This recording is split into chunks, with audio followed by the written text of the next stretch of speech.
विधानसभा सदस्य म्हणजे आमदाराचं मतदारसंघातील जनतेच्या सर्वांगीण विकासासाठी आमदार झटला पाहिजे, आमदारांनी काळजी घेतली पाहिजे। जो राष्ट्रीय महामार्ग मुंबई गोवा महामार्ग जो दापोली मतदारसंघातून म्हणजे भरणे नाका येथून जो जात आहे, मुळातच बांधवांनो एखादा राष्ट्रीय प्रकल्प, एखादा महामार्ग, एखादी मोठी कंपनी, एखादा मोठा प्रोजेक्ट जेव्हा येतो त्याच्या येण्याने स्थानिक जनता, तिथली स्थानिक जनतेला रोजगार मिळणं गरजेचं आहे, तिथल्या त्या एरियाचा विकास होणं गरजेचं आहे असं अपेक्षित असतं। आणि ह्यासाठी झटण्याचं काम, ह्यासाठी प्रयत्न करण्याचं काम हे पालक म्हणून आमदारांचं असतं। परंतु ह्या मुंबई गोवा महामार्गामुळे भरणा नाक्याचा विकास झाला का? तर अजिबात झाला नाही। आम्ही स्वतः भरणा नाक्यात आहोत, आमचा स्वतःचा व्यवसाय आहे।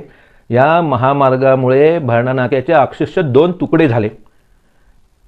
त्या भरणा नाक्यामध्ये जो फ्लायओव्हर बांधला गेला, भिंत घालून फ्लायओव्हर बांधला गेला, याच्यामध्ये 2 भाग झाले आणि दोन्ही भागाचे व्यापारी ग्राहकाविना आज बेरोजगारीचं संकट त्यांच्यावरती आलेलं आहे।